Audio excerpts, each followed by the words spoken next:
Hi folks, welcome back to the Horde. So it's just before 4:30, 29.2 degrees Celsius, 46% humidity. That means it's 84 degrees. I don't know, could you guys see this? Sunday, welcome to the 2nd of August, man. We're really blowing through time here.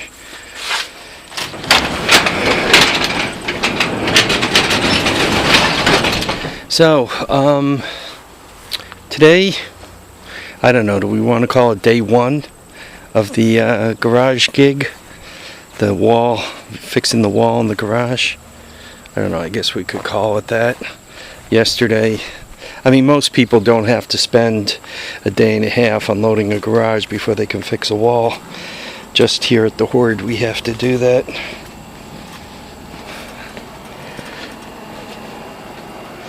So, here's what we got. Those two blocks, I mean, I just kind of went like this, and they popped right out.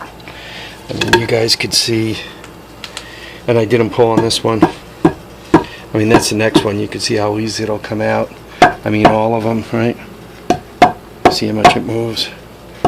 Let me come. I mean, this guy. So there'll be no problem getting the wall to come down. That'll be a piece of cake. What I'm going to do is I'm going to take out that corner block and put this piece of oak, as a matter of fact, and I think that'll will easily span the two ceiling rafters or floor joists, depending on if you're standing on them or looking up at them. So that'll lift that up, and I'm going to have a jack on the inside. Actually, if you look in the back of my truck out there, see those 4x4s? I'm going to jack it up and cut one to size, so there'll be one inside. The second thing I'm going to do is right along here, I'm going to put a second one holding it up. That way it's held twice. I'm hoping, and these things are supposedly good for 7,000 pounds. So that's what I'm going to use to jack this. If you look at the corner of the house, I mean, obviously there's some weight there, but I don't think it's 7 pounds worth of weight, 7,000 pounds worth of weight, and there'll be two of these. I have a pair of these that I'll be lifting it with. That one and this one. And then I have some hydraulic stuff as backup, just in case I find myself in a little bit of an ugly situation. So this is as far as I got for the first day. I basically got the door out, which isn't trivial. You can see where the dirt line goes, and more or less I got 4 blocks. 1, 2, 3, 4. The dirt level really doesn't start until block 5. I think what caused this, quite simply, I mean, the blocks are still wet, right? Especially the bottom block is still wet. This corner is still wet, and this has been open almost the whole day, and it's relatively dry today. So in my opinion, what caused this, plain and simple, is water pushing up against it. I mean, it just buckled it. Before I bought this house, an older couple owned it, and actually a mother-daughter owned it. And the daughter moved to Florida. It was a divorce situation. and they were not taking good care of that front gutter. So that front gutter was putting a lot of water right up against the wall of the house, the front wall there. And this was not terraced like this. This more or less came to here, and then there was railroad ties up, 4 foot or so. So, and right up against the house there too. So there was like a 4-foot railroad tie wall along here. So given that, when I bought the house, I knew the wall had problems. I could see that. But it got worse. Obviously, these things don't get better. Particularly this got worse. The corner really stayed about the same. This got a lot worse in the time that I've owned it. So what I'm going to do is, obviously, I'm going to get all this. When I take the wall down, then that'll allow me to get the backhoe loader in here, and I could just drive it in here and clean this up. I'm going to obviously put a trench on the outside of this wall. You guys could see, by the way, the lower block was actually poured right into the floor.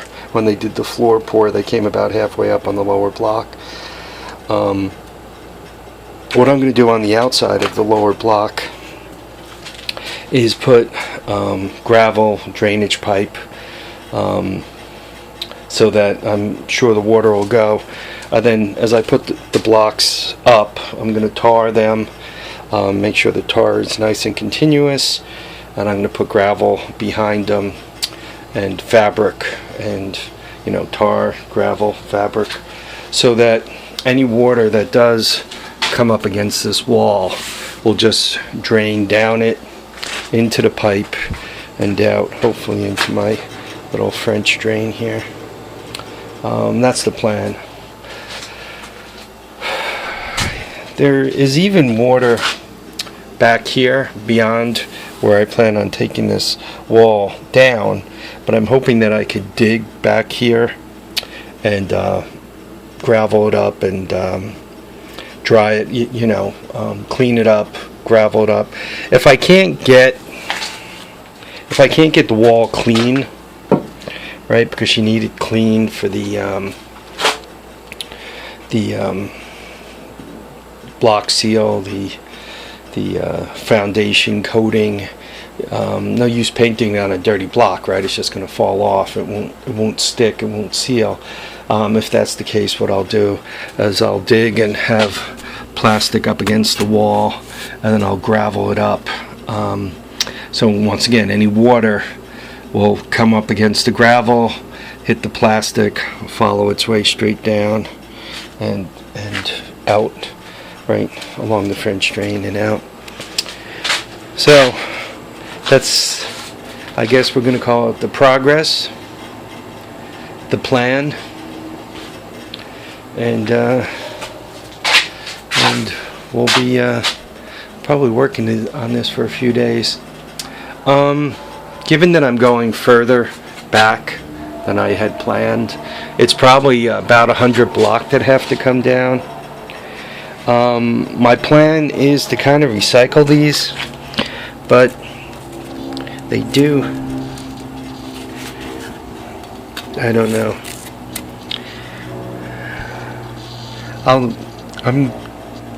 I'm gonna clean them up the best I can, and then I'll make a decision on recycling them. I want this wall to go up, and I want it to be strong, and I want it to be waterproof, and I want to do this only once. I'm also probably what I'm going to do is, after I get up a couple of courses, I'll throw a few bags of the concrete mix down these holes, so that the wall is actually more solid. Because if the blocks are buttered well and they're filled and they're tarred, and there's gravel on the outside. All those things should get the pressure off the wall, get it waterproof, and get it sound.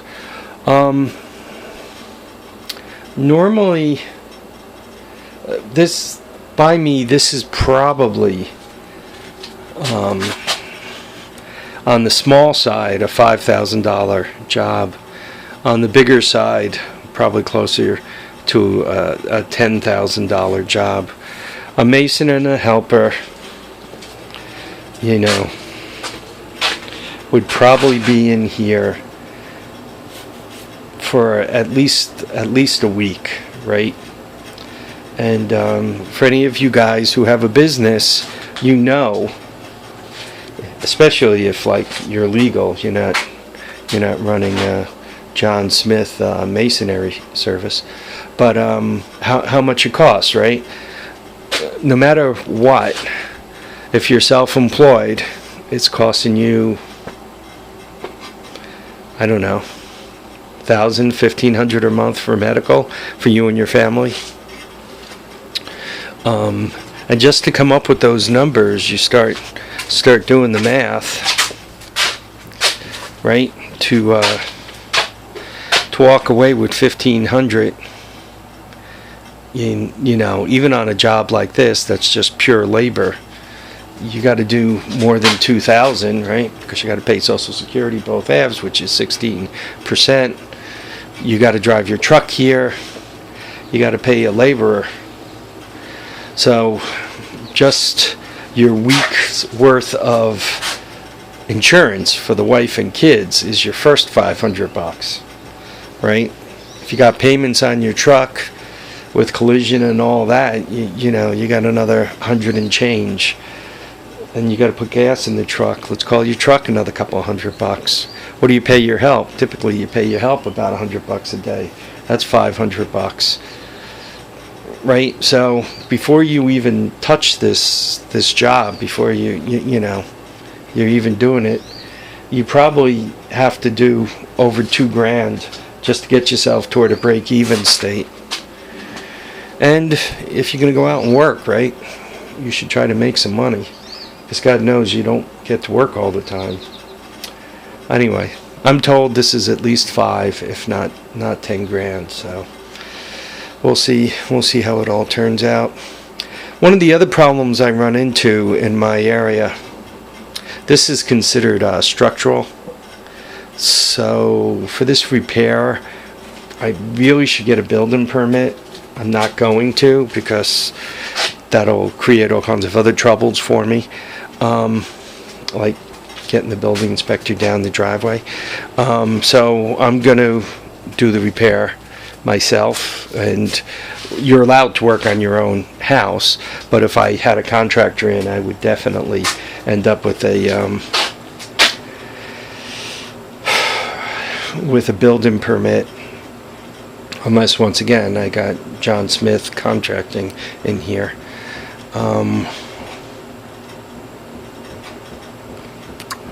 Yeah, this is a mess. This is a lot of work. Anyway, folks, I want to thank you all for watching and commenting and subscribing. And, we're going to try to do this in such a way that Harvey's house don't fall down on his head. I think I'm going to stop taking things down for now. I wonder if I'm going to discover chipmunks and snakes and all kinds of great stuff like that. We don't have rattlesnakes here. We do have copperheads, but I don't think they particularly care for this kind of damp. I think they like it a little warmer than this. But really can't seal the place very well, so it's going to be open the next several days. Anyway, folks, I want to thank you all for watching, commenting, and subscribing. Thanks for all the support. Remember to keep your feet down, keep your head up, and guys, get out there and enjoy all your days. Even if your days are spent putting a wall back up, right? Somebody's got to do it. And thank God that I still have the strength, energy, wisdom to be able to do it myself. Okay, folks, take care. Bye now.